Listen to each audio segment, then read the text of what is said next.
Hello, UK Star staff, and hello, any student who is applying or about to apply or wondering if they should apply. So I am Philippe. I'm the director of postgraduate taught studies in the politics and international studies department at the University of Warwick.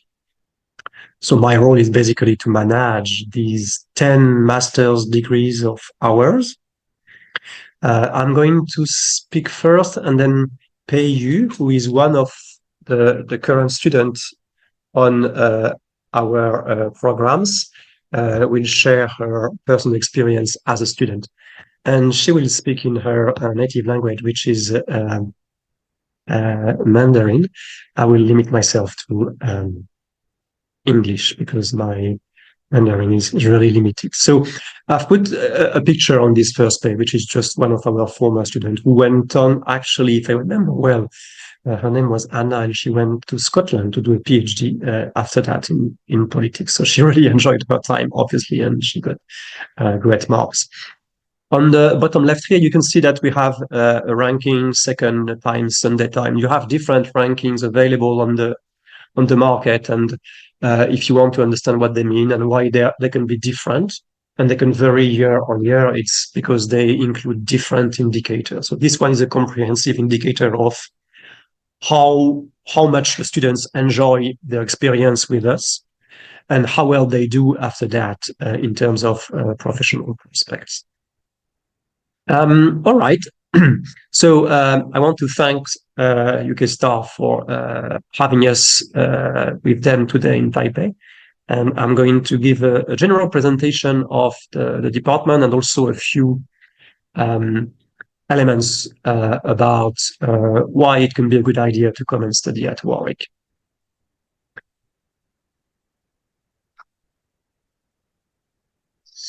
All right, so I'm starting right away with the teaser about why choose us, whether you knew us before or not. So I've got 4 or 5 arguments here.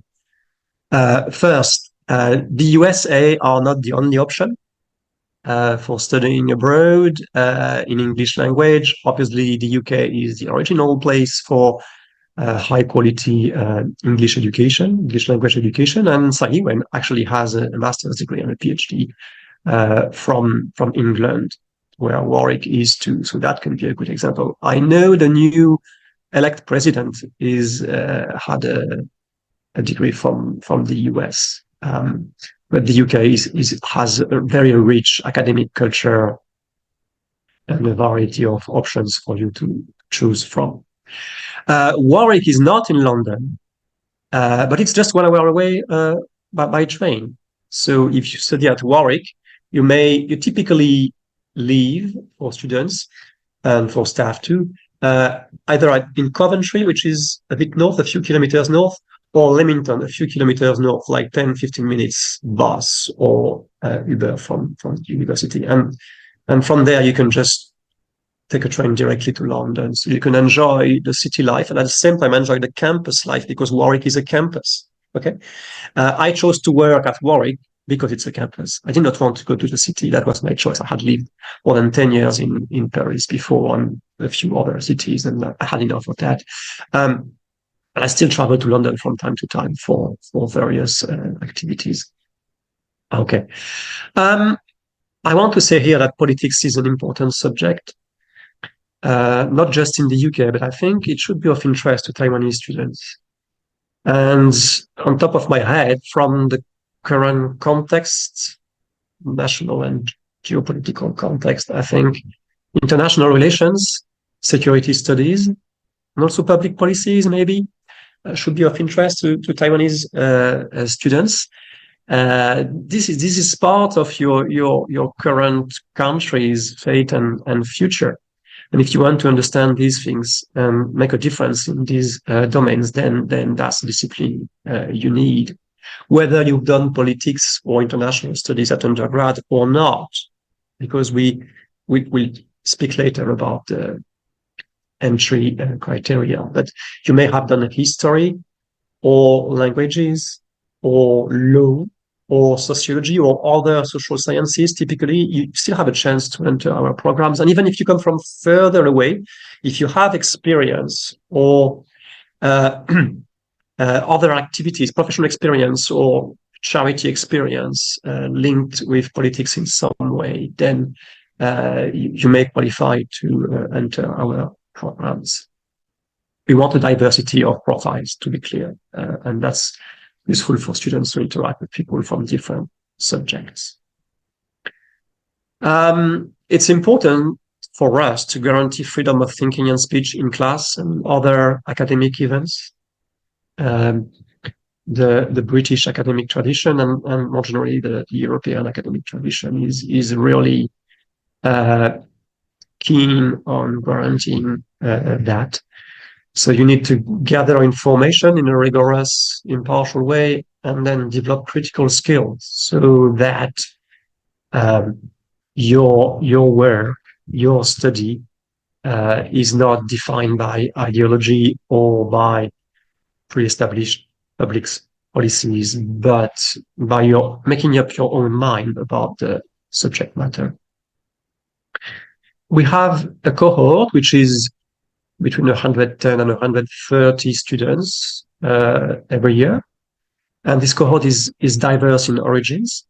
Okay, we have about a half of East Asians. It's grown a lot recently, but not exclusively. We've got 30% British students. They are coming back for force, kind of, they've been coming back for 2 years more than they used before. And 20% others from all continents, Africa, South America, Northern America. And diverse also in background. So as I said, it's a mix of disciplines, and that's good for each of those students, either to continue on the same path or to take a side step into something complementary to what they did before. And it's good for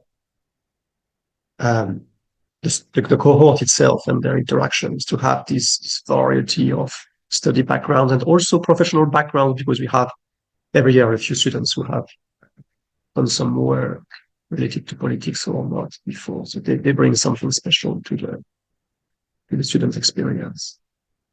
Okay, these were my 6 teaching points, and now I'm going to give a more general presentation about the department and about our master's programs. Okay, we are a large department, and we are proud of that.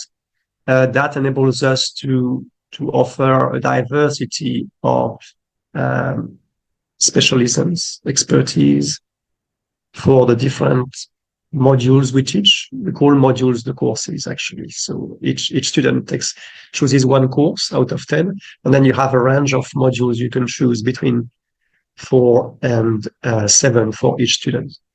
Okay, so diversity of modules and diversity of topics you can choose for your dissertation, and the choice of dissertation topic. So for the third term, the third part of your study is completely free. It has to be related to your course, of course, but it's really up to your taste, your previous knowledge, experience, and what you want to achieve with your dissertation and with your degree at large. Okay. We have a strong international outlook. This is the case for the whole of the University of Warwick, much more than many other British universities. And it's obviously the case for our department, because we study international matters, most of us. So we are diverse in terms of topics, but also staff and students, as I said earlier. Staff have extensive networks at local, national, and global level in terms of research collaboration, in terms of teaching experience. Many of us have worked in different universities before. In my case, that was France, Switzerland, the US. I've also been part of international teaching association for methods, which is one of my specialisms. So I would teach in different European countries, and that's experience I can bring to the place. We teach things that are relevant academically, but also policy-wise. So we try to make contributions to the theory of politics and international studies, but we also try to give you knowledge and skills that are applicable to the domain that you choose to work in later. And students ask for that more and more, whether international development or international relations or security or comparative politics. Each time it's possible to apply that. Not just for the students who choose the public policy degree, actually. Pluralism. I mentioned about freedom of thinking and speech in class, but that's the same for us. Among staff, we don't all work on the same thing by far. And we recognize diversity. We may disagree sometimes, we may fight a little bit, dispute topics, but usually that's sound. That's a sound academic culture. That's what we like, actually. And we teach from and through research. Many colleagues teach partly using the books they've written themselves, not exclusively, of course, because they will use other sources too. But we are keen to speak from personal research experience. That makes a difference from just teaching from a textbook, as you may see elsewhere. I will present a few of our own books later. Pathways. So I mentioned that we have 10 degrees. The last born is the politics of climate change. We're quite proud of this new baby starting next year, so 24-25. We have a few registrations already, and it's for people who want to tackle the future of the planet and how humans handle this idea that there is a threat out there of not just a threat, but a reality of major changes in our living conditions on the whole planet. And the political dimension of that. It's not just technical, it's not just science, it's not just economics, it's also about decisions. And if you tackle that aspect in various kinds of organizations, then you can contribute to make better policies happen. For the other 9, so the 3 at the top, it's the cluster of the biggish groups. So usually around 30 students each. Okay. That's long established traditions in our department. Okay. International political economy, which is about the intrication between economics and politics. The fact that any economic decision is political intrinsically. The second is public policy. It's on high demand. I think that's our number 1 at the moment. That can be local, regional, national public policies. You can work for the civil service, or you can contribute to public policies from other organizations, or be a part of a pressure group. So different roles in this domain. And of course, international relations, which is a major part of the study of politics. All right. We have more smaller size degrees here. Politics in East Asia, of course, that's a classical choice for East Asian students, but also international development. Okay. International security, which is in terms of discipline part of international relations, but focuses on all security issues.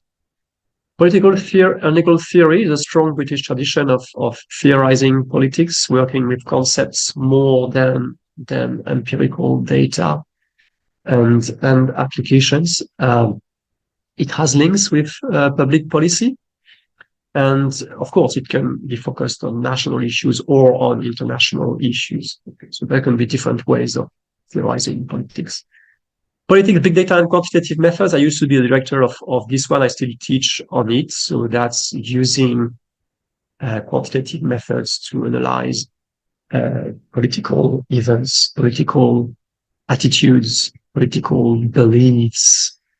So it's got a technical dimension, but not excessive. And we do welcome beginners in quantitative methods or statistics. We take you from scratch, or if you already have a background, then we help you make progress as much as you can over the year. We've got introduction in term 1, advance in term 2, and your dissertation. As for the other courses, we would have to involve a bit of those things, big data or quantitative methods. And the last one is US foreign policy, which is again part of international relations in some way. Okay. I'm going to carry on with our research cluster. So that's the structure for staff that nurture the degrees I presented. Okay, so we've got 4 research clusters. International political economy. I put some brief illustrations here. It doesn't summarize everything that happens in the clusters. On our website, you can see loads of examples of research projects going on or recently delivered in the department. And what's the role of power and politics in capitalism, trade, or finance? Okay. International relations and security. So these two, international relations and international security degrees, kind of correspond to that cluster. Comparative politics and democratization. So that nurtures various modules in various courses. Actually, it's a bit transversal. And political theory corresponds to the political and legal theory. Okay. And some of our courses are across these 4 clusters. When you will be invited, usually on Wednesdays, to attend the departmental seminar, okay, which is open to staff as much as students, then you will see a variety of topics treated, and each of them will be sponsored by one of those clusters. So that's the link between the degrees and us and real scale research that potentially you can enter this world when you do a PhD, for example, which is interesting. Just a couple of slides about this new degree, about the politics of climate change, trying to show the importance of that. And it's going to grow in the coming years. So maybe you've not considered that when you came to us, when you watch this video, but have a look. If you feel sensitive to the planet, to environmental politics, to the transformations of the way we live, the way we consume, and the way that can decide of our future, then maybe that's something to consider. We've got very enthusiastic teachers on that. 4 of them have contributed to the IPCC reports, International Panel on Climate Change. So this big book that is published, I think, every year, and that gives you a state of the art of the research on how our world is changing due to us humans mainly. Okay, so we focus on the political dimension of that. Okay, and this is to give you an example of the modules that you would typically choose. Well, the core modules. So there's term 1, politics of governing of climate change, 9 ideas in climate politics. That would be term 2, and the dissertation has to be related to this topic of climate change. And then optional modules. That's a list of 5 out of 35 that we offer every year, but those ones are particularly relevant to that course. All right, so that's just a parenthesis about climate change, and a bit more description about these modules, optional modules. We've got a program with a double master's degree. So you do a first year with us, and you take a second year with one of our partners. We've got 7 different countries. So it's a double MA, but you don't have to decide up front when you come to us. You may have an idea of continuing to somewhere else, but you may not know where you want to go. So you don't have to decide before. You can study these options and apply during your time with us, and see what modules they offer in those places and what will be the best complement to the course that you choose when you apply with us. Okay, so you choose a first course with us, and then for your double master degree, you choose other option and you take your time for that. Okay, so you can stay in Europe or you can go further out into Australia. This is a strong partnership between Warwick at large and Monash, but also Washington, Canada are always on high demand, and Singapore is a frequent choice for East Asian students. Although there's no obligation for that, but I guess they feel confident to go to Singapore, or they want to see what is happening in East Asian universities, and there's good things happening. All right. Research-led teaching. I've mentioned that we want to connect our research with what we teach, and that's the reality. So our teaching is infused by our own research. I've got a few book covers just showing off all the good things that my colleagues do. I did not put my own here, so I can't be accused of boasting. So you can see some, many students are curious, for example, about secrecy, intelligence, covert actions, spies, James Bond. Okay, yeah, that's fine. We do that. We also look at what happens in various regions in the world. So, for example, Gabrielle Lynch here is a specialist of East African politics, Kenya in particular. And that can be interesting you, and that can be compared with other countries. You know, when you study one region, it can be an example for what happens elsewhere. Comparative approach. This is IPE. Ben Clift is one of the leaders of our research cluster on international political economy. Here is again about the relationship between regions and transnational phenomena. So it's IPE, but with an accent on gender and certain regions in the world. US politics, that's one of our degrees. Donald Trump could be back or not, but anyway, he's still around. So it's important to understand that, whether we like him or not. Back to intelligence, internet governance. So that can be seen as a public policy, but that can also be seen as geopolitics. Okay. This is one of the books related to climate change. The illustrations speaks for itself on the concept of resilience. So that was a sample of books. You will find more on each colleague's webpage. If you search the departmental webpage, you've got a contact or people section, and then each of us has their short biography and a few papers and books, so you can understand better what we do and what we teach from. You've got research events. I've mentioned the departmental seminar series and a few more specialized research events. One-to-one contact is important. Your dissertation advisor, third term. I'm starting already in term 2, so in winter and then spring, summer. Personal tutor. Personal tutoring is important for us. You got someone assigned to you who is usually not one of your teachers, but who will help you if you have any kind of issue, concerns, questions about career, can be your accommodation, can be your progress in your study. And you can make contact with other staff during events, or just knock their door and have a chat if you have an interest in their work. You can also apply for research assistantship. We've got 10, 12 positions every year, so you would devote some of your time every week, regularly or more concentrated in certain periods over the academic year, and take part to their real scale research. That's another way of learning about research. That's if you manage to spare enough time to contribute to that, you're paid for it.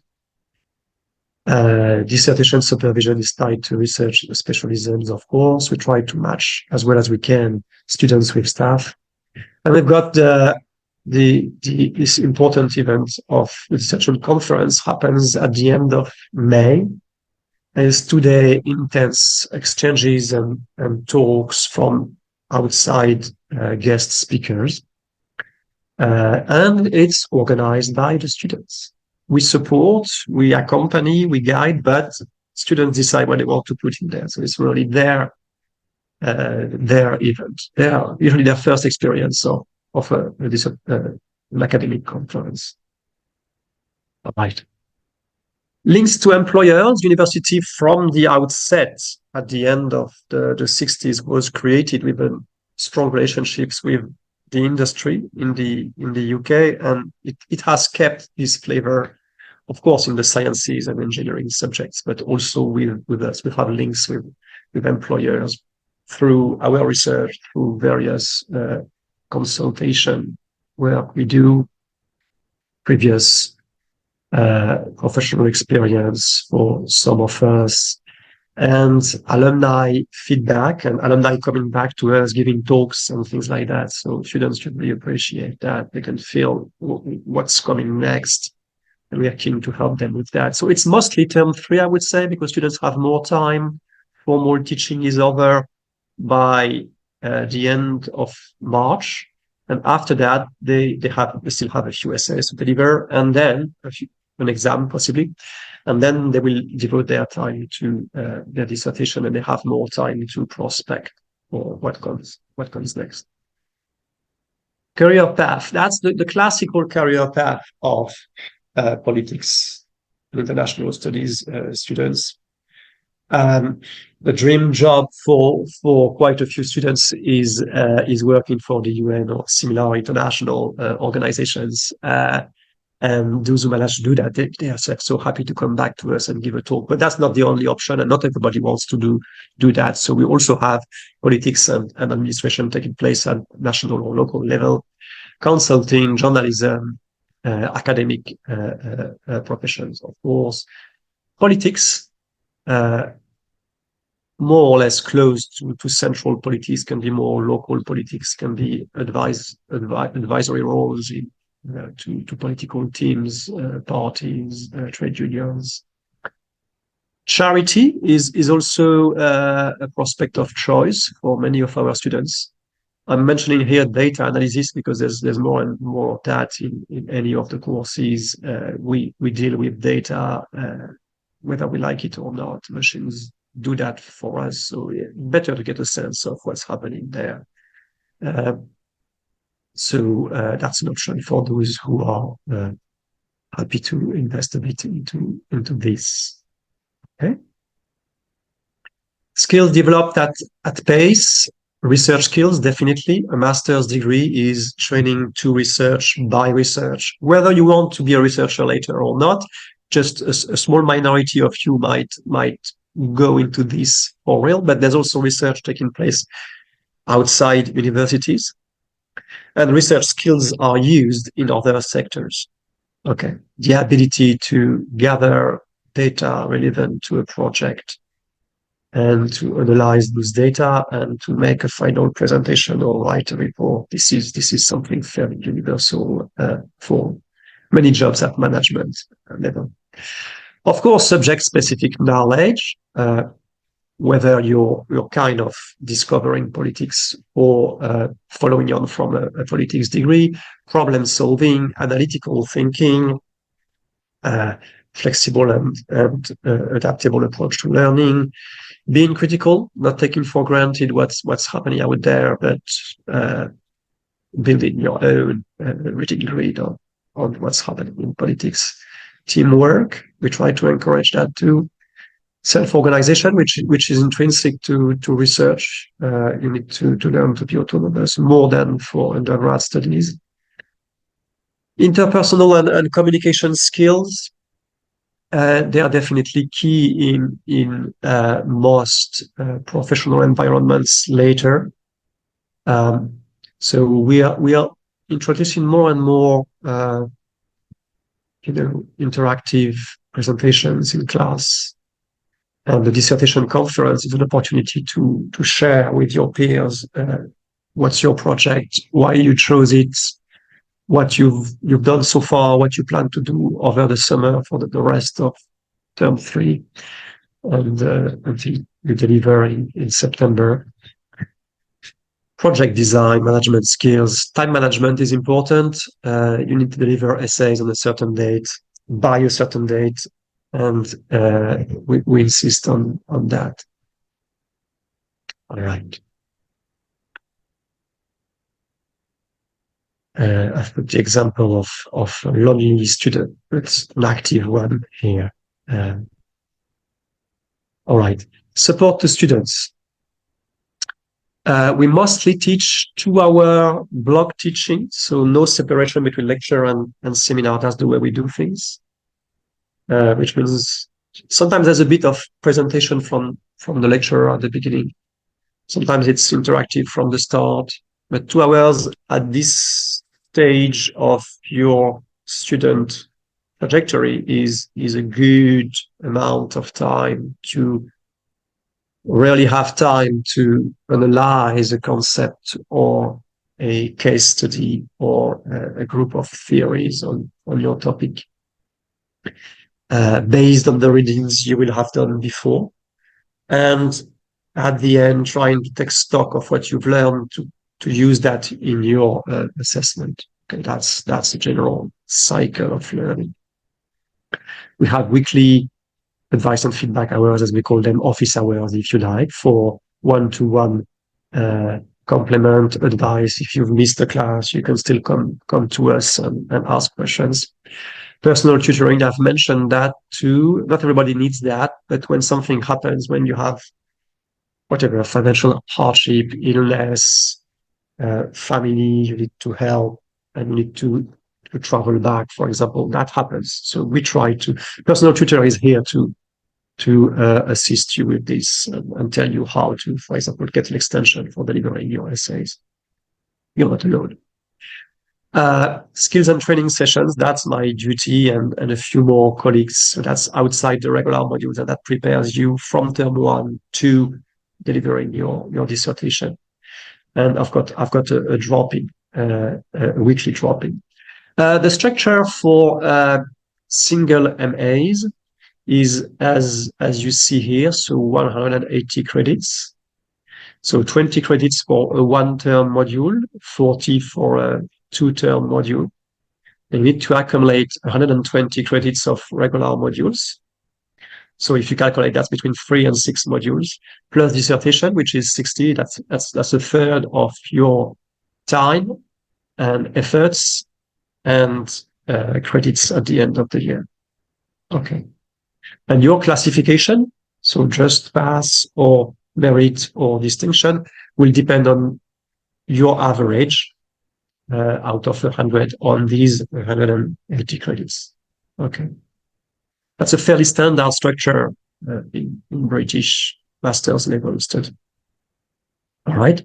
For double degrees, you will have a specific credit system in your second year, which I don't present here because it's different from the different destinations. Optional modules. So I've only talked about climate change so far. So here is the wider offer. As I said, about 35 modules. I've highlighted a few here without any personal preference. Here I happen to teach number 7 on this double list here. But that's the kind of modules that are quite trendy at the moment. And you've got a longer list here, so take the time to pause and look at what could be of interest to you. We can't guarantee this exhaustive list every year. So next year, for example, I don't know yet. We are in March. I don't know exactly which modules we'll have, but I know 10% of those will disappear for a year because the colleague will be on leave, will be traveling for research, but other modules will be here to replace, which will be communicated to you in August when you pre-register the modules.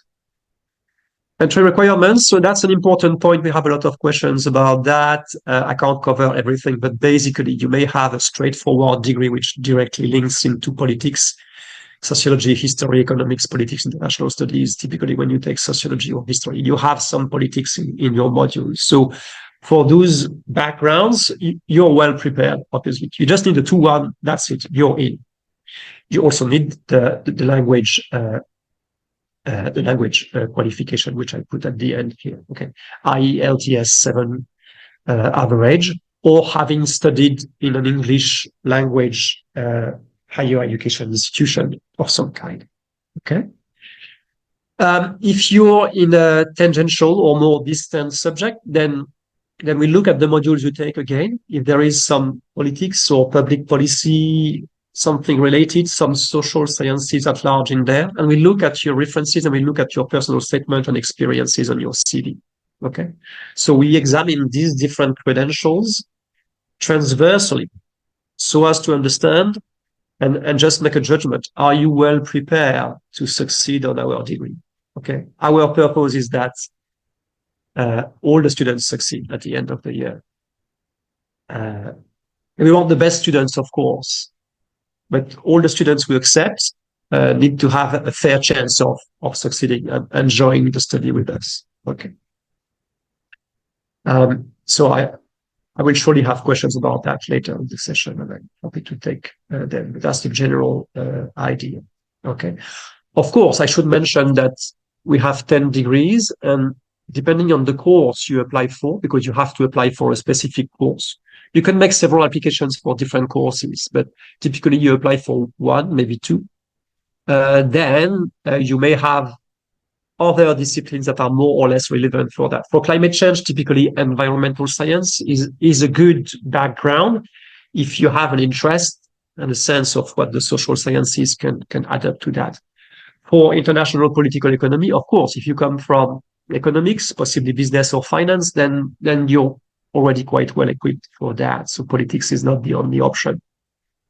For big data and quantitative methods, of course, if you've done a bit of statistics before, maybe computer science, maybe business with some IT skills, then that's good assets for your application. And so on for the different degrees. Political and legal theory, of course, if you have an undergrad in philosophy, possibly with a couple of modules with a political dimension, then you're more than welcome to study with us. All right. Funding. So we have scholarships. The deadline is very close for those who watched that before the 1st of April. It's not much to provide. Your marks, 70% of the application, and 30% is a cover letter, which is quite constrained. It's a long page. So you can do that in a few days, but you need to do that before the 1st of April, and then we'll examine that and give you an answer as quickly as we can. We've got scholarships, departmental scholarships for overseas students, and not just for home British educated students. We also have Warwick university level scholarships. So look at our funding webpage, you will find the whole list, and it's quite well explained, I believe. Yeah, Commonwealth is not a consideration for you, and you have country-specific opportunities. I'm not sure there is something for Taiwan, but it can also be your own research of what sponsors you could find for your degree. And I'm ending with contact information, which you can find on the website, of course, and a picture of the entry of our department. And I'm going to pass the microphone to Pei Yu.